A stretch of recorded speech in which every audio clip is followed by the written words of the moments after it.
Kaya walang magsasabi na hindi nila naranasan ang Diyos, hindi nila narinig ang Diyos, hindi nila naramdaman ang Diyos. Dahil alam ng Diyos yung tunay na puso, kaluluwa at spirito na nauuhaw at naghahanap sa Diyos. Amen?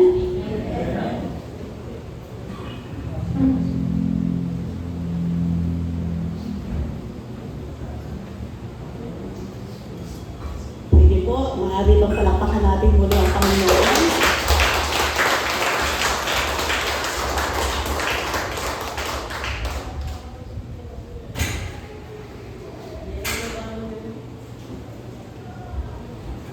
Sige, tayo lang natin. Sige.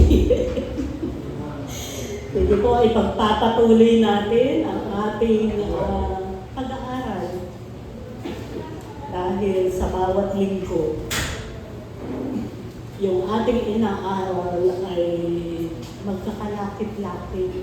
Sabi nga sila ay, kung sa English, interrelated. Magkakaunay, mali pala yung magkakalapit-lapit. Amen? Amen. So, maganda talaga na nasusundan natin yung bawat pagtuturo. Dahil, may nais ipakita sa atin ng Diyos. Na nais ng Diyos maging personal. Maging personal sa bawat isa. Maging personal sa bawat isa yung paglalim ng relasyon sa ating Panginoon. Amen? Amen? Amen? Amen? Malungkot ba kayo? Dapat pag umaharap tayo sa Lord, laging masaya. Sabi nga, sa pagpupuri, binibitawan natin yung kabigat. Kaya minsan mapapaiyak ka sa gala, minsan mapapaiyak ka sa lungkot dahil napalungkot mo ang Lord.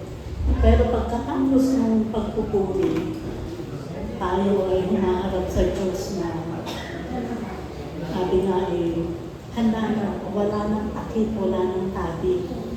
Kasi ang mahalaga sa tao at Panginoon, kung bakit hindi maranasan yung Diyos, kasalanan. Hindi tayo ayos sa harap ng Panginoon. Kaya sa pagpupuri, sa ilang minuto na nagbabalik tayo ng awit na nagpupuri, yun ay paghahanda ng ating puso at kaluluwa na maging tama tayo na tanggapin yung mensahe ng Panginoon. Amen? Handa na ba tanggapin yung mensahe ni Lord ngayon? Amen! Amen!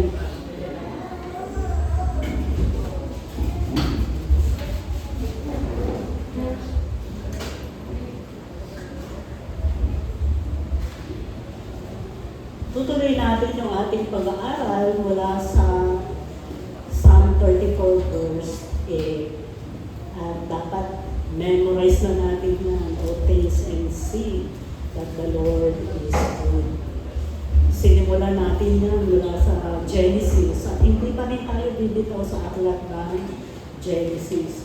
Dahil yung simula, yan yung simula kung paano nagpakilala ang Diyos. Panahon pa lang ng paglikha, nagpapakilala na ang Diyos at ipinapakita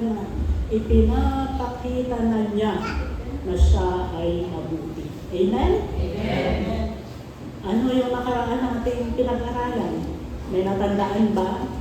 Hindi na yung mga pointers, kundi yung naging bukod sa'yo. Wala. Balik na naman sa notes.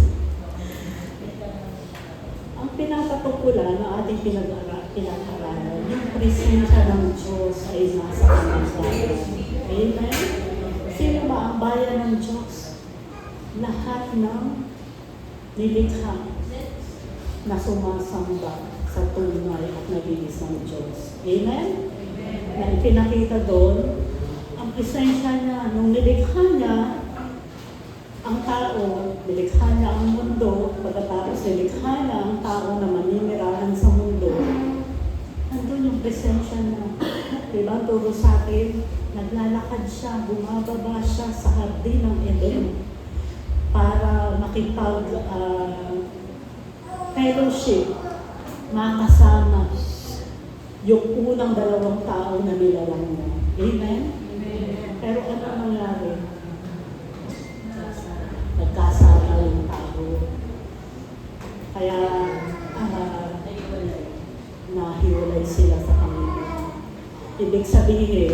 Hindi ibig sabihin na hindi perfecto yung ginawang tao ng Diyos. Perfecto ang tao.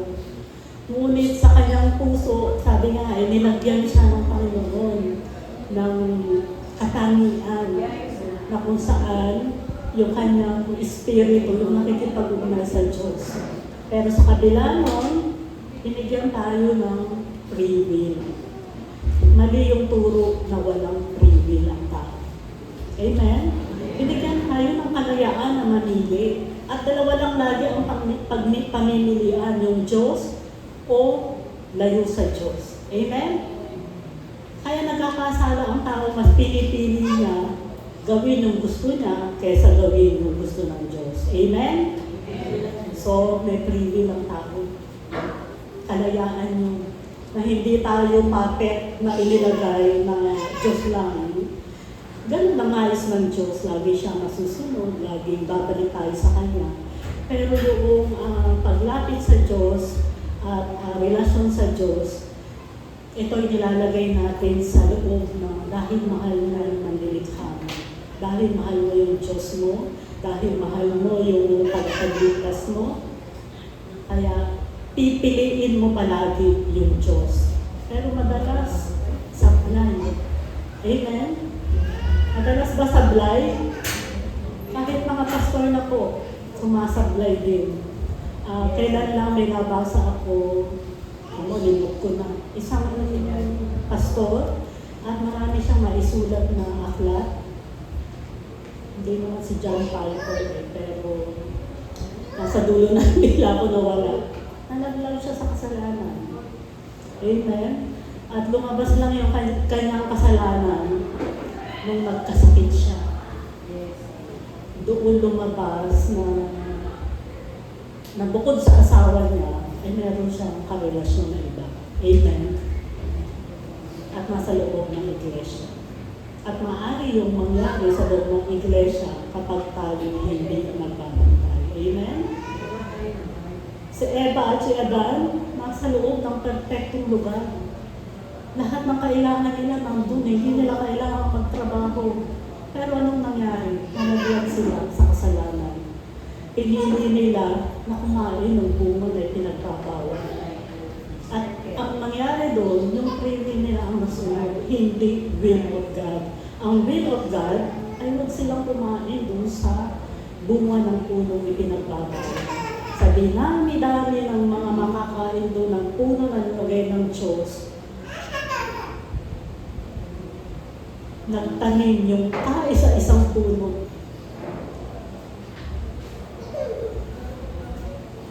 Kay Eva, na alamin, bakit kaya ipinagbabawal ito? At ang bunga nun, napakasakit. May kaakibat, may consequences. Sa pagpili nila ng mali, inalis sila sa hardin. Amen? Paghihirapan na nila ngayon yung kanilang ipamumuhay. Nasa halip sitting pretty lang, pahiga-higa ka lang, lalakad-lakad ka lang, may pipitasin ka na, tatawag ka lang ng isang hayop na pwedeng litsunin, nalilitsun mo na, ngayon paghihirapan na nilang ulihin, paghihirapan na nilang magpamunga. Amen? At itutuloy natin yung ating pag-aaral dito sa Genesis chapter 3 verse 21. The Lord God made garments of skin for Adam and his wife and clothed them. Tagalog, at ginawa ng Panginoong Diyos si Adan at ang kanyang asawa ng mga kasuotang balat at sila'y dinamitan. Amen? Ano ang mapapansin natin sa verse na to? Nagkasala na sila dito eh. Pilit pa silang nagtago. Pilit pa nilang pagtakpan. Pero wala na ay Diyos yun. Pero binitawan ba siya sila ng Diyos? Hindi, di ba? Ano pa yung mapapansin niyo dito?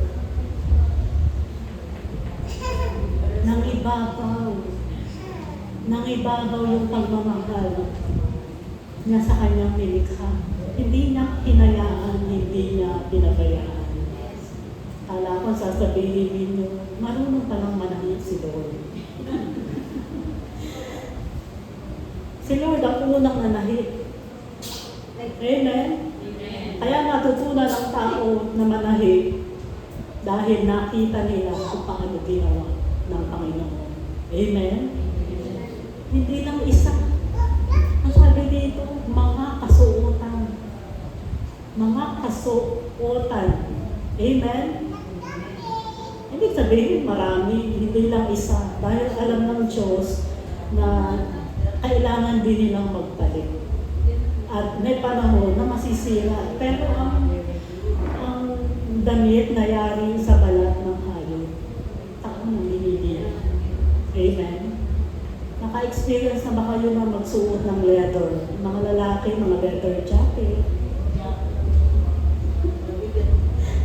Ha? Meron na. Anong pakiramdam? Kasi nung team namin, ay, nung Christmas party, ay tungkol sa mga banda. Naghiram ako ng leather jacket. na mainit.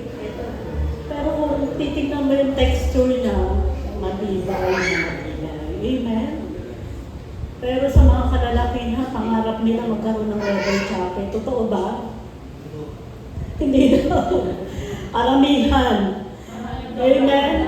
At karamihan ng mga lalaki mahilig mag-jacket kahit mainit sa ating bansa. Amen? Nanood ba kayo? Pansinin nyo, yung mga kalalakihan yung lumalabas sa TV. Pag may guesting, madalas, naka-hoodie, naka-jacket, laging may jacket. Amen? Kaya nga kanina pinapansin ko si Gail kung giniginaw. Naka-coat. Parang fur coat, katulad niya, mga balahituhin. Amen? Alam niyo ba ang isang fur coat? Napakamahal niya.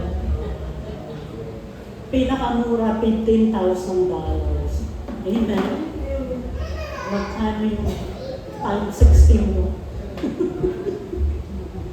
Kaya mga pang-Hollywood na, mga Hollywood actors and actress lang at yung mga super mayayaman na nakapagsusuot ng gano'n.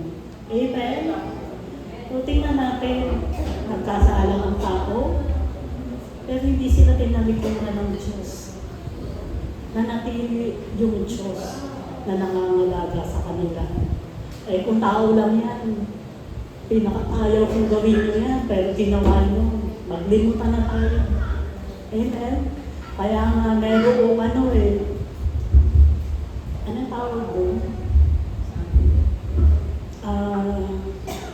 Pag i-disown, hindi na kita itutuloy ng anak. Bahala ka na sa buhay mo.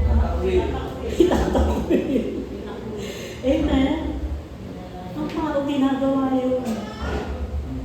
Kung nakakapanood kayo ng mga kwento, yung mga totoong kwento na nakakaranas, kung manonood kayo ng The 700 Club, may picture sila ng mga storya na kung paano yung tao dahil sa sobrang kasama ayaw magbago, maging adik, maging mga pasaway, pag-mundo, tinatakwil ng magulang. Tapos, dadating ang kaawaan ng Diyos, makakakilala sila sa Diyos at babalik sila sa Diyos na kung paano nabubuo muli ang relasyon. Amen? Amen. At yun ang nais ng Panginoon. Hindi nahahayaan ng tuluyang malayo yung kanyang mga anak. hindi nakakayaan na kung ikaw talaga ay pinili ng Diyos na kanyang maging anak, mapabilang ka kayang bayan, hindi nakakayaan na ikaw ay tuluyang malayo. Amen? Maaaring magkasala ka, pero babalik at babalik ka sa Diyos. Ang tawag sa English mo, may turning point palagi. Dadating ka sa punto ng buhay mo na dead end na. Wala ka nang susulungan. Dahil dead end na yan, hindi ka na makakasulong. Kung nandiyan ka na sa pader na yan, hindi ka na makakasulong. Ang option mo na lang, bumalik. Bumalik ka kung saan ka galing. Amen?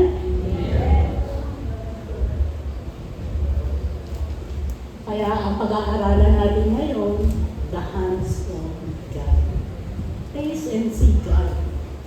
At ano yung pag-aaralan natin sa ilalim ng the hands on God? Mahirap i-translate yung hands on, pero ang ibig sabihin niya, ang Diyos ay aktibong nakikibahagi. Hindi siya tuluyang bibitaw, katulad ng ginawa niya kay Adan. Eva, hindi na binitaw ang tao. Ginawa pa niya ng damit dahil alam na nila na sila'y hubad at kailangan nilang magdamit. Amen? Nagdala natin, along the way, ipapaliwanag ko pa kung ano ibig sabihin ng hands-on. Ang sabi ng Book of Job, chapter 12, verse 10, in His hands is the life of every creature and the breath of all mankind. Sa Tagalog,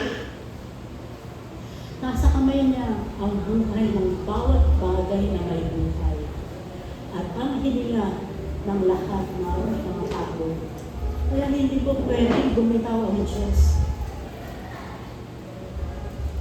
Hindi ko pwedeng pabayaan tayo ang Diyos.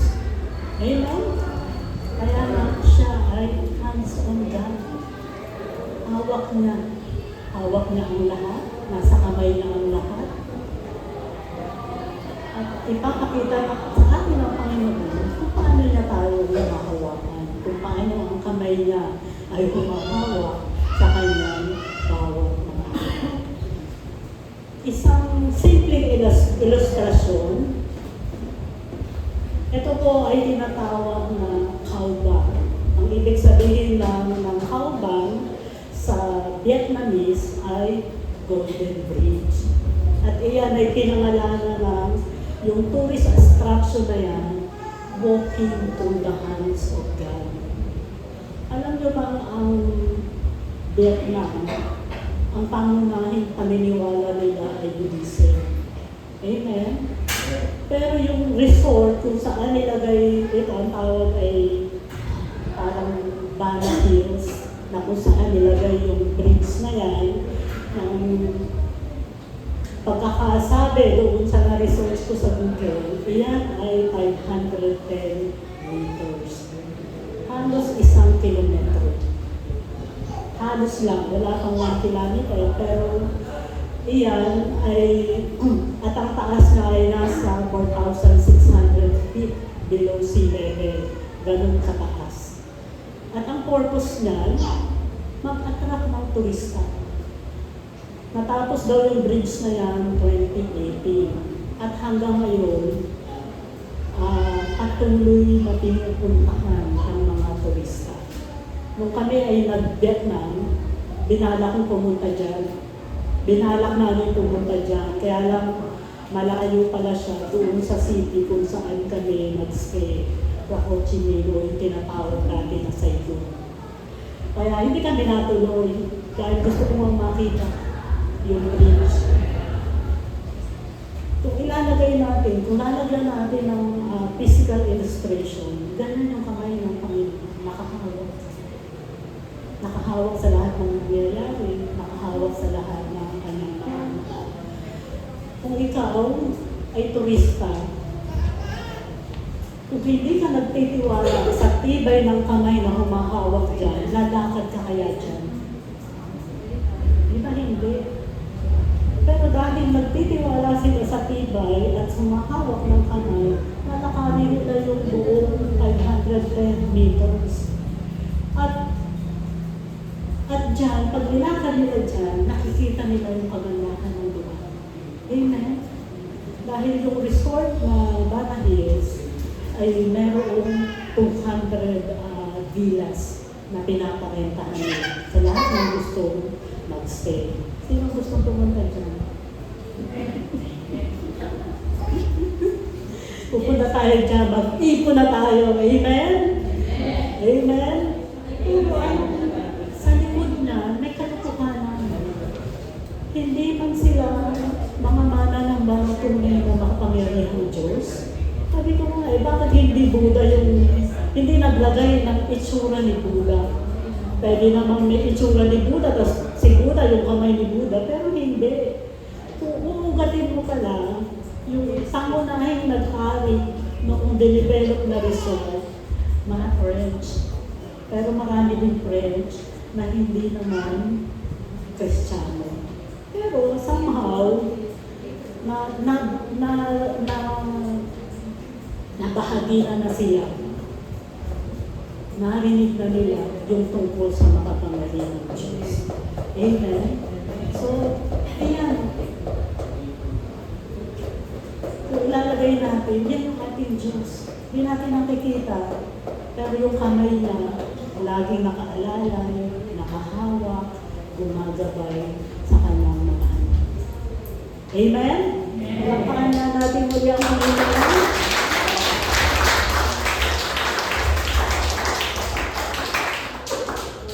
So ngayon, picture lang muna. Pero mag-iipon tayo para tayo ay mag-tour sa Danang Vietnam. Mura lang ang pamasahe sa Vietnam. Mura din ang pagkain doon. Hindi ko lang alam kung magkano mag-check-in doon sa kanilang pila. Baka mahal. Ang presyo, kung stay out ka, aakyat ka lang dyan kasi nakadugtong yan sa isang cable car. Para nakatapa ka, ihahatid ka ng cable car dyan sa panimulang sa simula ng bridge. Ang sabi doon sa Google ay 1 to ang entrance. Peso na yun. Amen? Mag-ipon na ng 1 to para sa entrance. At huwag nang galawin yun. Tsaka natin unti-untiin yung pamasahe. Amen? Maraming promo ngayon. Meron tayo 5 bagay na pag-aaralan kung paano ang Panginoon ay hands-on sa atin. Paano siya kumikilos, kung paano siya nangangalaga sa kanyang bayan, lalo na doon sa mga anak niya na tapat sa kanya. Amen? Amen? Kasi pag yung mga anak hindi nananatiling tapat sumusuway, may mga bagay na hindi ibinibigay ng Diyos bilang pagdisiplina, bilang pagtutuwid, bilang pagtuturo. Kaya ang hamon, maging tapat tayo para maranasan natin yung 5 bagay na ito. Pero bago tayo dumaan doon, ito yung ibig sabihin ng hands-on, may kumakaway-kaway pa rin sa likod. Diba? Meaning of the hands-on God, a God who is actively involved in the daily lives, decisions, and struggles of humanity, rather than a distant creator. Involved siya. Kasama siya. Kaya kung gusto mo, ay kasama siya. Pero, naisip mo na lagi siyang kasama sa bawat aspeto ng iyong buhay. Amen? Para maging hands-on siya sa buhay mo, isama mo siya. Huwag ka mahihiwalay sa kanya. Sa Tagalog, isang Diyos na aktibo, nakikibahagi sa mga desisyon, mga pakikibaka ng sangkatauhan sa halip na isang malayo ng nilikha. Hindi siya malayo. Ang presensya na ay laging sumasa atin. Pakiramdam mo lang na malayo siya, pero ang totoo, ikaw ang lumalayo sa Diyos, hindi ang Diyos. Pakiramdam mo lang, malayo siya, dahil pag nagkasala ka, nahiya ka sa Diyos eh. Nahiya ka sa Diyos. Lord, sorry po. Pero dahil nahihiya ka sa ginawa mo, nahiya ka ngayong lumapit sa Panginoon. Amen? Kaya para maging hands-on ang Panginoon, araw-araw, bawat minuto, dapat kasama mo siya. Dapat naririnig mo siya. Dapat mararanasan mo yung presensya mo. Dumako na tayo sa 5 bagay na ating pag-aaralan. Una, paano ba nagiging hands-on ang Panginoon sa kanyang bayan? God's hand blesses us. Pinagpapala tayo na makakamay ng Diyos. Amen? Ang Lord ay may kakayanang magpala. Ang Lord ay may kakayanan na magbukas ng kanyang kalamitan para tayo ay pagpalaan. Kaya nga minsan yung mga halaman, hindi na natin pinatubo, pero pinapatubo ng Diyos. At pag lumaki na yan, namunga na yan, sino ang nakikinabang? Di ba tayo? Na minsan, wala ka namang, hindi ka naman nagtanim ng puno. Nagkaroon ng bayaba sa bakuran mo. Hindi mo pinapansin-pansin. Pero patuloy pa rin, naging puno, lumabot, namunga. Tapos ang araw, pinapakinabangan mo yung bunga na yun. Amen. Ganoon magbigay ng pagpapalang Panginoon. At nagbibigay din ng pagpapala ang Panginoon kapag nakikita niya kung paano tayo nagmamalasakit, kung paano tayo nagpapagal para magkaroon ng pangkabuhayan. Kung ikaw ay nagtatanim, syempre mag-aalala ka, magdidilig ka, hanggang sa dumating yung pamumunga. Pero may pagkakataon na magkakaroon ng bagyo, masasalan ka, pero hindi na natitigil ang Panginoon sa pagbibigay ng pagpapala. Ano sabi ng salita ng Diyos? Deuteronomy 28 verse 12. The Lord will open the heavens, the storehouse of His bounty, to send rain on your land in season, and to bless all the work of your hand. Nagbubukas ng kalangitan ng Panginoon. Amen. Tandaan natin, nung umalis ang bayang Israel sa Egypto, nagpadala ang Diyos, bumabagsak yung mana, yung tinapay. Hindi na nila kailangan magmasa, kung saan ang bumabagsak. Yung tinatawag nilang, sa kanila kasi ang tawag doon ay flat bread o pita bread, na iniinit na lang doon sa kanilang, yung kanilang parang ang tawag doon ay, may tinatawag silang hot pot, na kung saan ay ginagawa nilang tinapay.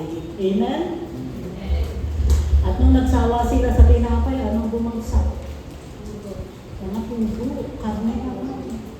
Piruin mo, nasa desierto sila, namumulot lang sila ng mana at namumulot sila ng quail. Ganun, magpala ang Panginoon. Kung nanaisin niya, pwedeng bumagsak. Kaya nga minsan may panalangin, Lord, magpaulan ka po ng pera.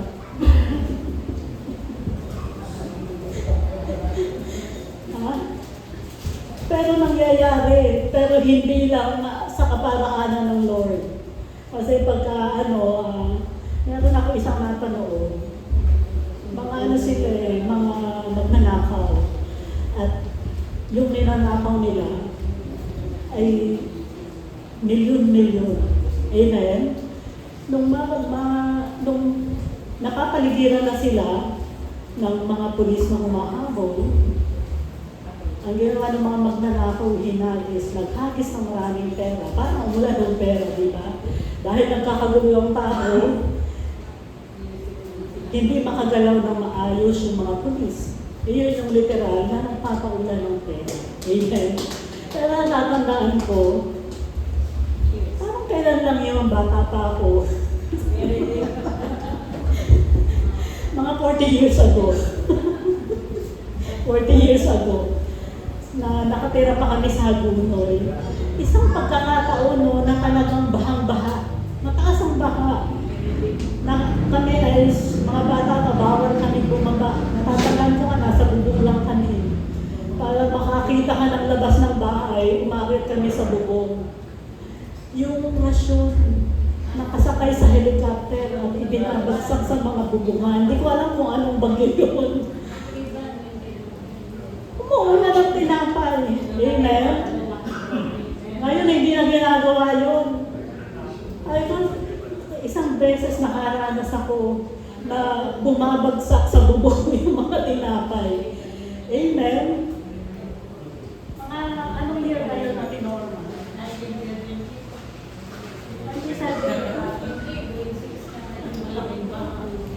19, wala na akong mic. 1972 daw. Sabi sabihin, 5 taon ako noon.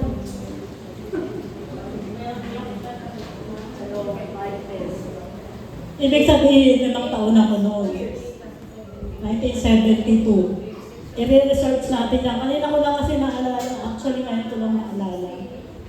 Dahil pinag-uusapan natin, pwede magpaulan ng biyaya galing sa langit yung Panginoon. Amen? At iyan ay literal na nangyari at naranasan ng mga Israelita. At tayo, hindi man literal, nagpapaulan ng biyaya. Nagpapaulan ng biyaya si Lord. Kailangan lang natin, sabi nga ay maging conscious tayo, maging sensitibo. Pinapaulan na pala ng biyaya ang Lord, pero hindi ka kumikilos para dumampot, para mangalap. Amen? Kailangan lang maging sensitibo. At ibukas natin yung ating mga mata para makita natin ang mga kaparaanan na nagpapaulan ng pagpapala ang Diyos. At dito sabi dito, to bless all the works of your hands. Anong ginagawa ng mga kamay mo? Nagpipipindot lang ba? Nagsasaswipe lang ba? Iyon ba pinagkakaabalahan ngayon? Cellphone, pindot-pindot lang. Ang pagkaabalahan natin ay yung mga gagawin, yung mga gawain na pagpapalain ng Panginoon. Amen? Kapag ikaw ay isang good worker, kung ikaw ay isang empleyado ng isang kumpanya, kapag ikaw ay mahusay at dedicated, tapat na manggagawa ng kumpanya, pagpapalain ka ng Lord sa kumpanya mo, hindi ka man nakikita ng may-ari ng kumpanya, nakikita ka ng mga dapat makakita. At ano mangyayari? Darating yung promotion. Tataas at tataas ka ng promotion. Minsan makakaranas ka pa ng mga incentive. Makakatanggap ka ng performance bonus. Minsan magugulat ka na lang, ay salamat po Lord. Akala ko walang performance bonus ngayon, meron pala. Amen? Kasi madalas, ibinibigay sa amin yung performance bonus noong December, pero wala. Amen? Kaya maging tapat lang tayo at panghawakan natin, tuloy-tuloy lang. sabi ng salita ng Diyos, magtrabaho ka na parang kay Lord ka nagtatrabaho. Work as if you are working for the Lord. Dahil kung gano'n ang kaisipan mo, Lord, ikaw po ang nagtatrabaho ko para sa iyo. Lord, nagtatrabaho ko para maluwalhati ka. At bahala ka na po sa mga mangyayari. Amen? At iyan ang pangako ng Panginoon sa Tagalog. Bubuksan niya ang langit upang ibuhos sa inyo ang ulan sa kapanahunan.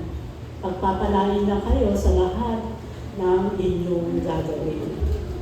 Ano kaya mangyayari pag walang ulan? Lalo na sa tropical country. Pinuhin mo, isang taon na tagtulog. Sa iba namang bansa, isang taon na tagyelo. Mahirap siguro. Di ba? Isang taon na tagtuyot, isang taon naman na tagyelo, o isang taon na tagbaha. Di ba? May kapanahunan lang. May kapanahunan lang yung pag-ulan, at may kapanahunan yung pag-araw, at may kapanahunan yung paglagas. Tayo kasi dalawang season lang. Hindi katulad sa ibang bansa, 4 yung kanilang weather season. Amen? Alam ng Diyos ang kapanahunan kung kailan ay papadala ang ulan at kailan naman magiging tag-init at maging taglamig. Amen? Pero para sa atin, parang 3 season naman eh. May panahon din tayo na taglamig. Amen?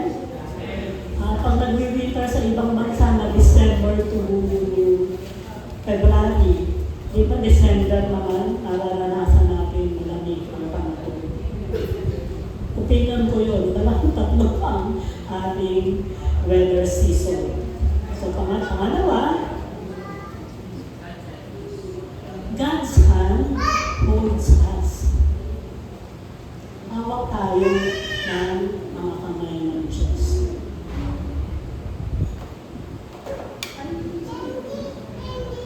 Alam niya, ibig lang sabihin, hawak ng Lord yung buhay mo. Hawak ng Lord yung mangyayari sa iyo. Hawak ng Lord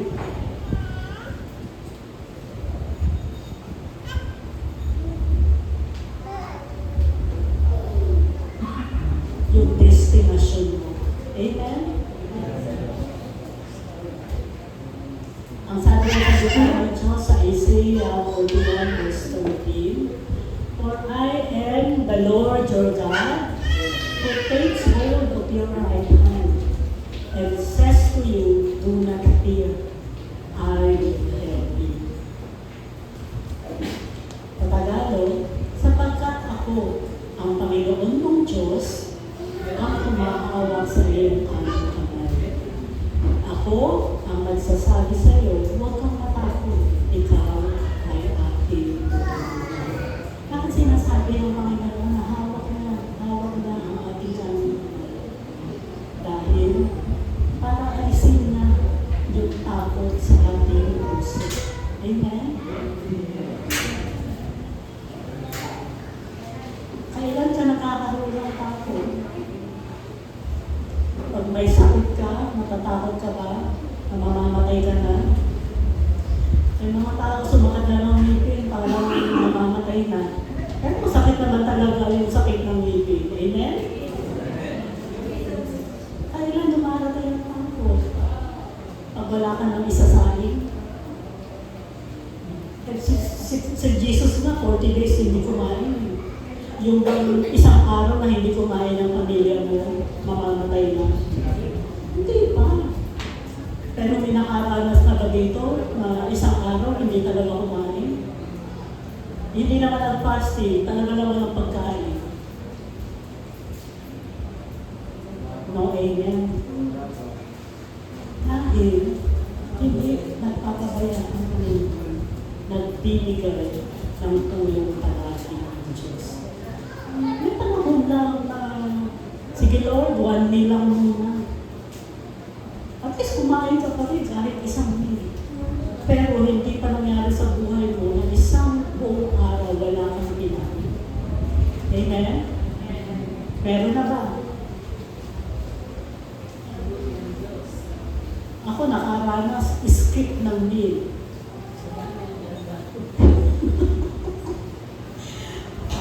Yung 3 araw na 3 meals a day, magiging 2. Amen?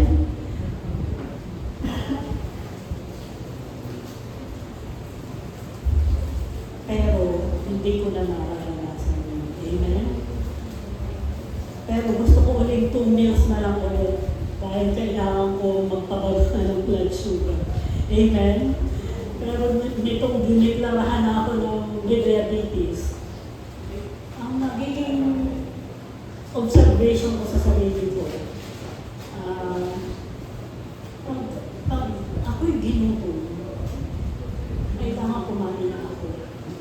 Kasi pag hindi ko ikinain, pag kumain ako, natutuloy ang kain. Pagkatapos mong kumain, yung normal na lani na kinakain, parang hindi pa siya sapat. Kailangan kumain na ulit. Amen? Sabi ko, Lord, ngayon ko naranasan na nanginginig yung aking buong katawan sa gutom. Amen? Kaya lagi ako may candy sa bag, chocolate. Kaya si Jessie nagpapabukas ng bag. Wala na yun. Amen? Pero sa lahat, talagang ang Diyos ay tapat. Hindi tayo papabayaan. Laging nandun yung kanyang tulong. Amen? Kaya kayong mga nakakabata pa, hinay-hinay na sa sobrang tamis. Tamis lang natin, saka sa sobrang kanin, mga carbohydrates, at sa sobrang prutas. Ang mga bawal pa naman sa may mga diabetes, iyon pa naman lahat ang gusto kong mga kainin. Amen? So, ang Diyos hindi magpapabay. At ang kanyang mga kamay ay nandiyan para tayo ay tulungan. Kung hindi ka makatawid sa tulay, aalalayan ka niya, tutulungan ka niya para maitawid ka doon sa tulay. Para makatawid ka doon sa pagsubok na dinadaanan mo. Amen? At para sa pangatlo, God's hand empowers us. Ang kamay ng Diyos ang magbibigay sa atin ng kapangyarihan. Ano ba yung kapangyarihan nila? Sabi sa aklat ng Proverbs, tayo ay binigyan ng kakayahan ng Panginoon to gather wealth. Amen? Diba, napakasarap isipin, meron tayo, binigyan tayo ng kapangyarihan ng Diyos na magpayaman. Kasi nilalagay na niya yung kayamanan na maaari natin ipunin.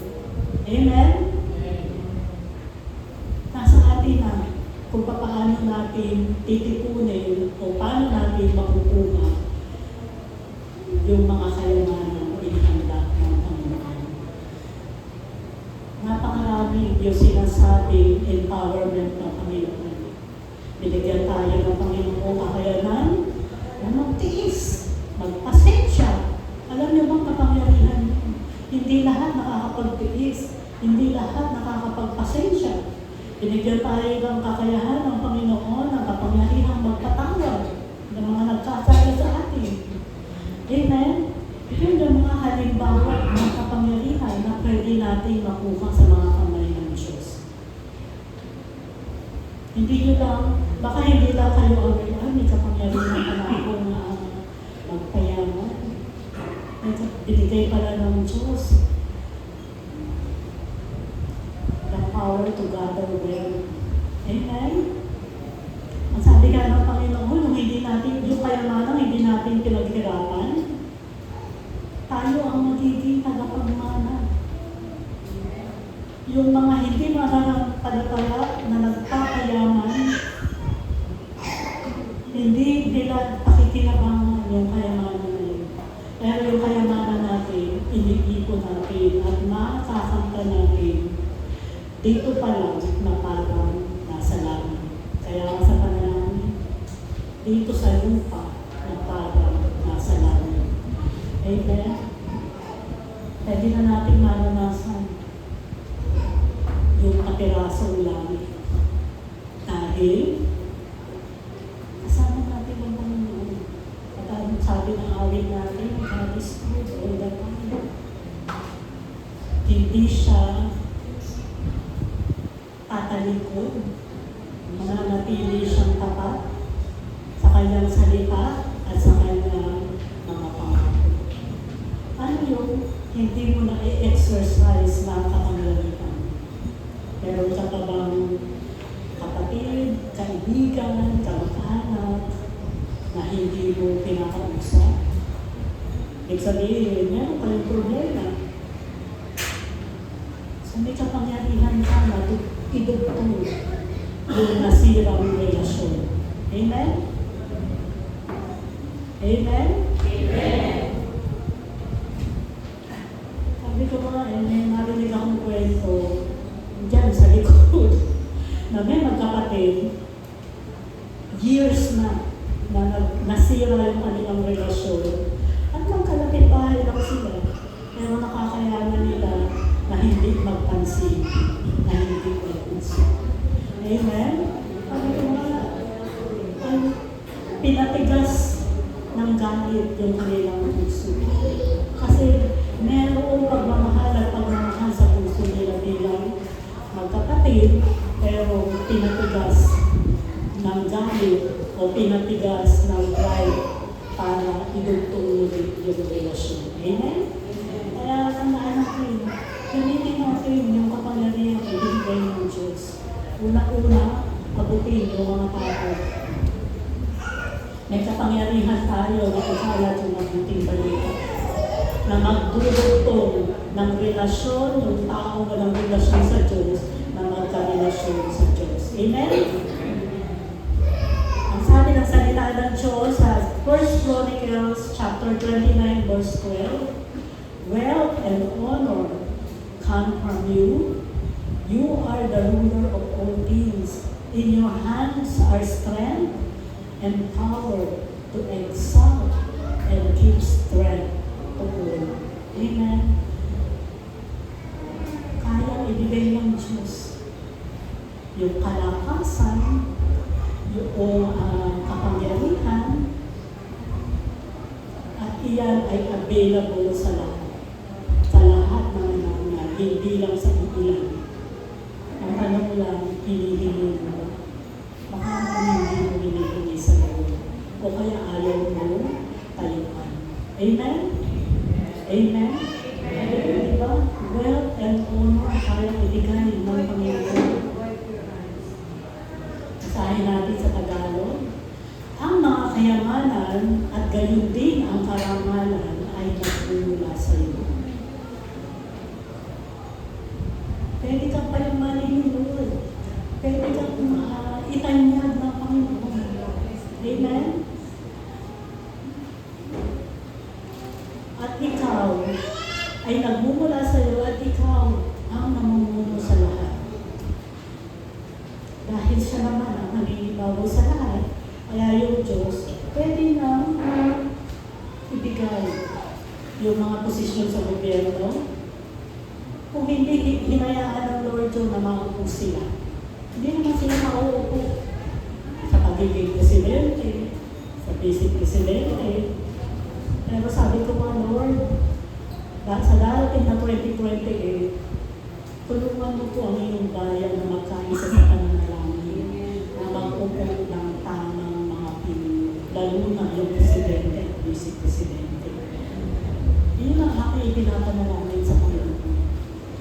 Dahil kung hindi mga tao may takot sa Diyos, mananatiling ganito ang bansang Pilipinas. Amen? Puro politika, puro nagmahangal sa kapangyarihan, hindi naman sa tunay na paglilingkod sa Panginoon. Amen? Kaya dito, nasa iyo kamay ang kapangyarihan, kalakasan, pagdakila at pagpapalakas sa iba. Hindi natin din ibibigay at ibibigay ng Panginoon. Amen? Amen. Tingnan natin sa Lord. Kung ang dinidesign mo, Lord, paranas mo po sa akin yung kakayanan. The power to gather wealth. Kakayanan na magpayaman. Pero hindi naman sa lahat ng panahon ay sa mga material na bagay yung pagpapayaman. Minsan, ang pagpapayaman pala na hinihintay mo ay nasa iyo na. Paano? Yung mayaman ka sa kaibigan. Amen? Kaya tanong, ilan ang kaibigan mo? Noong panahon na ako estudyante, isa-isa lang ang aking kaibigan. Amen? Pero, kasi na wala akong time para makipag-banding-banding. Wala akong time na sumama sa mga lakad nila. Pero alam nyo ba, darating ang panahon, katulad ng hindi naman sa itinataas ko yung aking sarili, kundi tinapakita ko kung gaano naging mabuti ang Diyos sa akin. Sabi ko, Lord, nung kapanahonan ko, hindi ako kilala sa bahay sa lugar ko niya kayo. Minsan nga magugulat. Kapatid pala ako ni Ate Norma. Sila yung makasikat doon. Si Ate Norma, si Ate Pita, sino pa ba? Sila. Pero ako hindi ako masyadong kilala. At nagugulat sila na meron pa palang kapatid na Remy. Amen? Pero pag nagkakaroon ka pala ng posisyon sa isang lugar, hindi ka man nagpapakilala sa kanila, kilala ka nila. Amen? Amen? Kaya minsan makakasalubong ko sa GMA. Hindi ko kilala, pero babati at tanan. Good morning, Miss Glenn. Good afternoon, Miss Glenn. Amen. Tita, sabi ko, minsan susulat sa'yo, mag-email. Alam na nila yung pangalan mo. Pero hindi mo sila personal nakita. Amen? So, yun lang yung isang halimbawa kung paano ka pwede i-honor ng Lord. Pwede kang i-honor ng Lord sa anumang lugar at anuman ang iyong ginagawa. Amen? Makilala na tayo bilang mga Kristiyano. Makilala tayo bilang mga tagasunod ni Kristo. Hindi sa anumang bagay. Hindi sa, yan ba? Si Ate Norma?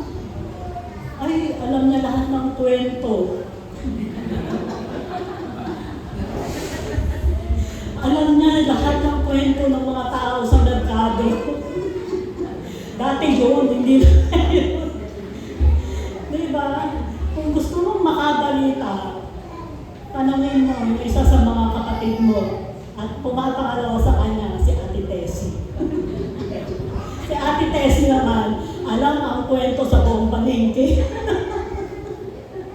Pero maganda na matanggal tayo bilang mga Kristiyano, bilang mga tagasunod ni Kristo. Yan ba? Pastora yan, yung si LGN, si Sister Lisa. Bible teacher yan sa CLGN. Amen. Iyon ang harapin natin, yung mga bagay na magtataas ng pangalan ng ating Panginoon. Hindi masama na matanyang kasaysayan. Tumakas ng posisyon mo, ikaw ay nire-respeto ng tao, maski hindi mga nanampalataya, iyon naman ay ibinibigay din ng Panginoon. Kaya sabi ko nga, mas kasain natin na makilala tayo bilang mga mabubuting tagasunod ni Kristo. Amen? Pagpahalan natin ang Panginoon.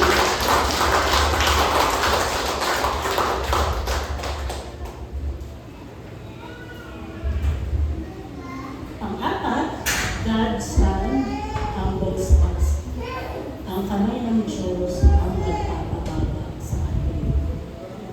Bakit iyan ang kasunod? Bakit? Pag nasa kapangyarihan ka na, minsan sabi nila pumapasok sa yung kapangyarihan mo. Nakakalimutan mo na subject ka pa rin sa Diyos. Minsan, feeling ng tao, siya na yung Diyos. Amen?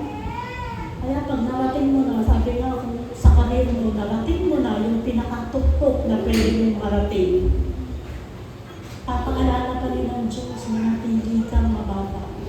Amen? Manatili yung kababaan. Kahit napakalawak na ng narating mo sa buhay, napakaganda ng posisyon na nakamit mo, manatili pa rin yung pagiging mababa. Amen? Kaya minsan, binabantayan ko rin yung aking sarili. Kasi nung nabubuhay si Ate Tita, sabi nga may tinatawag na force of habit. Pag nasa opisina ka, ang tayo mo doon bilang boss. At sa ilalim, may mga tao kang pinapasunod, may mga tao kang binabantayan. At bilang boss, sabi nga, magkakasunod ka. May mga panahon na mahirap silang pasunurin, may mga panahon na mahirap silang kausapin. Pero, nanatili yung pagiging boss mo. At binabantayan ko yung sarili ko na pagkaharap yung mga kapatid ko, minsan lumalabas yung pagiging boss ko. Amen? Force of habit, magsasalita ka na para kang nagliligta. Amen? Lumalabas pa pagiging boss ko. Ang makakaalala sa akin, nadala si Ate Vivian, kasi siya itong kasama. Pinabantayan ko rin yung sarili ko doon. At lalo, bilang tumatayong pastor, na pinakabata sa kanila, kailangan bantayan ko yung aking sarili na manatili pa rin ako mababa. Amen? Kasi hindi ako tinalaga sa posisyong ito para magmalaki. Hindi ako tinalaga para maging sa posisyon na ito para maging diktador. Amen? Kaya, pinapaalala sa akin, remain humble. Dapat manatili yung kababaan. Bakit? Kasi binigay lang naman sa'yo ng Lord ang posisyon na yun, hindi mo ma-deserve eh. Pero, pinagkatiwalaan ka ng Diyos ng posisyon eh. Kaya dapat manatili nasa ilalim mo ng Diyos. At kung paano nagpakababa si Kristo nung siya mag-ministeryo dito sa lupa, dapat lahat ng lingkod na nananatili sa pagpapakababa. Amen? Amen? In 1 Peter chapter 5, verse 6, humble yourselves, therefore, under God's mighty hand, that He may lift you up in due time. Yun lang, memorize nyo lang ito natin. 1 Peter 5:6, humble yourself under God's mighty hand. Dapat lagi yung nasa ating isip. Sa Tagalog, kaya kayo magpakumbaga sa ilalim na makapangyarihang kamay ng Diyos upang kayo kanyang itaas sa takdang panahon. So magpapaalala ka lagi ang Diyos kapag mataas ka na at nalilimutan mo na magpakababa, tutulungan ka ng kamay ng Diyos na bumabangugin. Kaya minsan may pagpalo o kaya dahil hindi mo nabantayan ang sarili mo, nasira yung relasyon mo sa isang kapatid, na sumama ang loob dahil nasabihan mo, ibabalik at ibabalik ng Lord. Nabi ikaw na magpakababa. Amen? Amen. At yung panghuli, God's Son transforms us. Binagkago tayo ng kamay ng Diyos. Sa lakad, sa pamumuhay bilang mananampalataya, kailangan nababago. Nakikita yung pagbabago. Huwag ka tumingin sa iba. Ang tingnan mo yung sarili. Kasi madalas, pag magtuturo ka. Eh bakit si kapatid na ganito pa rin ang ugali? Bakit si brother ganito pa rin ang ugali? Hindi makita yung pagbabago. Huwag mo silang tingnan. Ang tingnan mo, ikaw ang Diyos. Lord, nabago na po ba ako ayon sa wabis mo? Nakikita na po ba yung pagbabago ko bilang maguwing na mananampalataya? Amen? Kasi yung hindi nagbabago, hindi sila nasa kamay ng Diyos. Amen? Baka nalaglag na sila, hindi na sila hawak ng Diyos. Amen? Kasi ang tunay na mananampalataya nakakarating sa katuwid ng pananampalataya. Bakit? Ang purpose natin maging kawangis ng Panginoong Jesus. Amen? Hindi man bigla-bigla, pero unti-unti. Unti-unti nakikita yung pagbabago. Nakikita dahil unti-unti sumusunod sa Diyos. Nagpapasakop sa Diyos. Ginagawa yung gusto ng Diyos. Kapag ganito ang lakad ng Panginoon, hindi ka pwede hindi magbago. Amen? Kasi buhay ang Diyos na nananahan sa ating espiritu. Kaya minsan makalis ka lang ng isang panambahan. Diba? Hindi kompleto yung buhay mo. Hanap-hanapin mo na sumamba kasama yung mga kapatid. Amen? Sabi nga, assess natin ang ating sarili.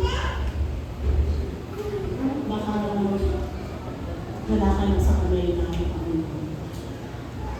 Kasi ang Diyos din ang magbibigay sa akin ng kakayanan na lumakad sa kalooban, na sumunod sa kalooban na magtiwala ng buo sa Diyos. Amen? Amen? Kaya manatili tayo sa paghawak ng Panginoon. Kasi sa paghawak ng Panginoon, doon lamang magaganap yung tunay na pagbabago. Huwag na natin kaya hintayin na merong sabi na naghihintay ka pa ng extraordinary yung kakaibang gagawin ng Diyos bago ka sumunod. Naghihintay ka pa na payamanin ka pa ng Lord bago mo gawin yung gusto niya. Kasi marami bago maglingkod sa Diyos, may mga kondisyon pa sa loob bago kumakpan sa pag-iwin mo. Amen? Lord, pag nakagraduate na po yung mga anak ko, tsaka ako maglilingkod sa iyo. Lord, pagka lumaki na po yung sweldo ng asawa ko, tsaka ako maglilingkod sa iyo. Lord, pag pinagaling mo po yung sakit ko, tsaka po ako maglilingkod sa iyo. Alam nyo, umapa kayo sa paglilingkod sa Panginoon, lahat ng yun po pwede nang ibigay sa inyo ng Lord habang kayo ay naglilingkod. Amen? Amen? Amen. Sabi ng salita ng Diyos sa Isaiah 64:8, "Yet you, Lord, are our Father. We are the clay, you are the potter. We are all the work of your hand." Sa Tagalog, ngunit ngayon, O Panginoon, ikaw ay aming Ama. Kami ang luwad at ikaw ang aming magpapalayo. At kaming lahat ay gawa ng iyong mga kamay. Hindi tulad dyan sa isang magpapalayo. Yung pattern. Kung mga ang gagawin, kung ikaw ay gusto ng Lord maging palayo ka at Roma, dapat maging hubog palayo ka. Uhubogin ka na sa itsura ng palayo. Kung ikaw naman ay katulad ng pot na yun, uhubogin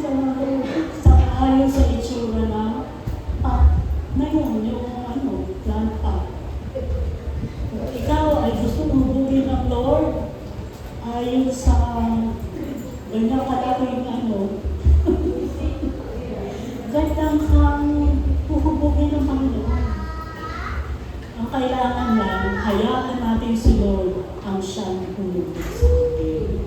At pag hinuhubog tayo, magpahubog tayo, huwag tayo ng matigas. Amen? Kaya ayoko po ng palayo. Gusto ko po flower base.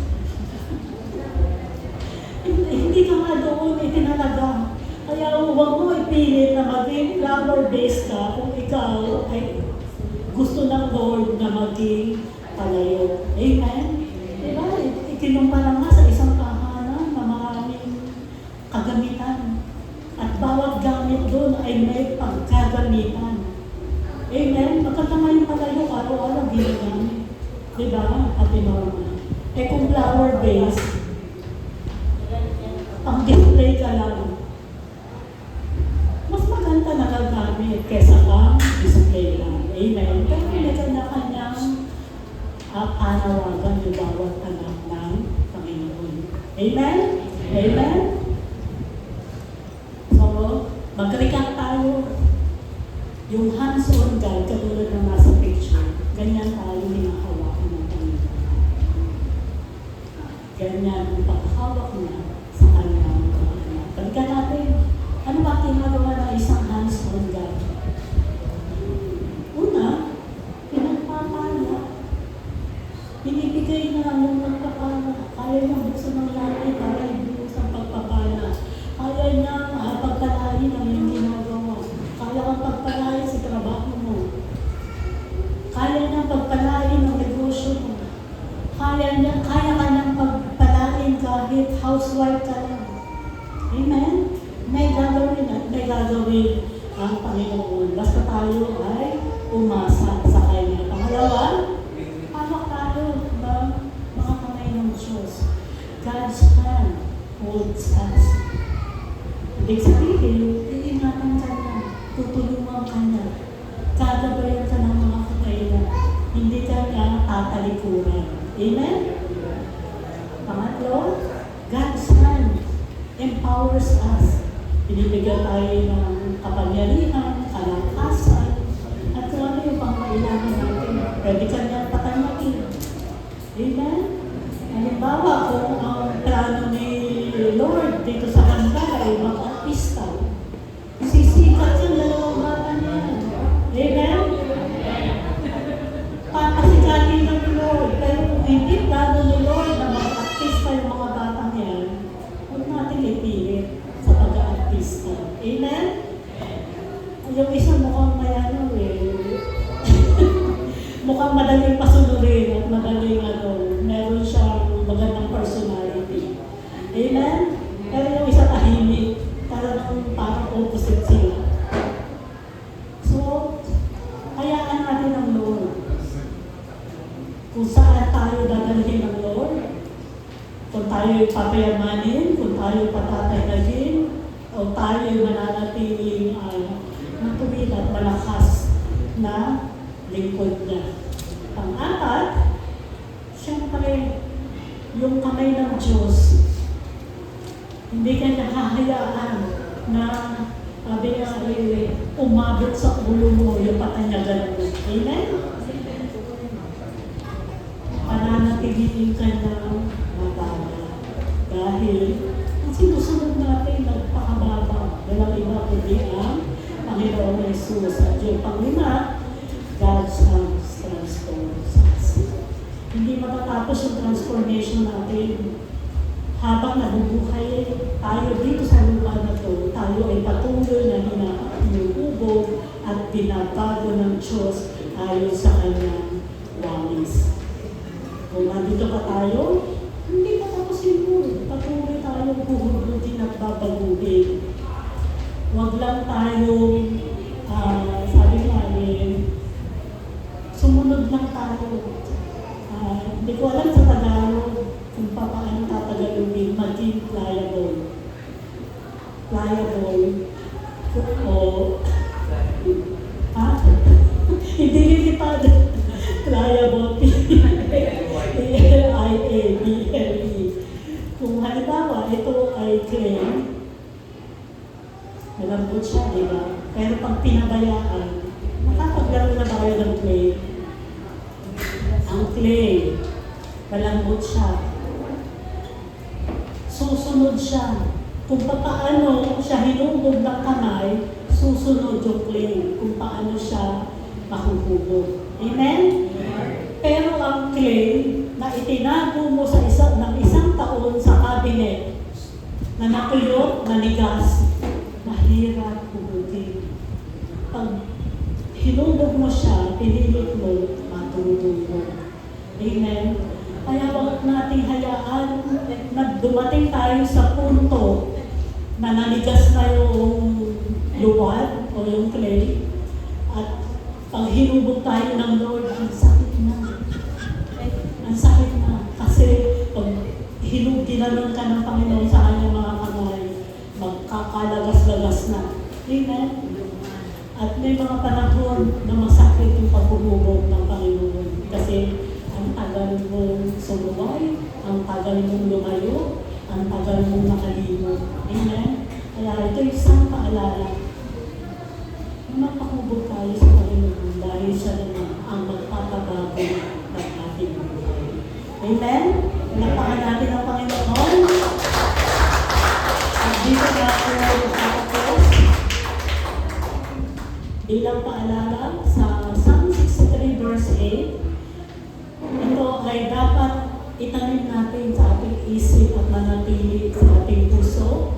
I cling to you, your right hand upholds me. Sa Tagalog, ang kaluluwa ko sa iyo'y nakatangan.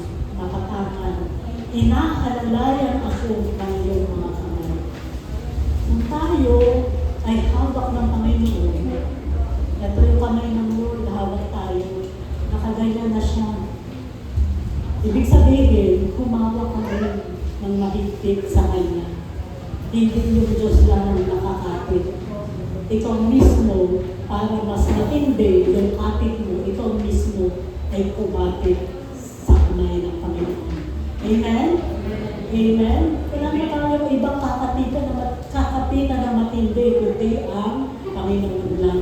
Kaya sa Panginoon tayo manatiling nakatangan. Amen?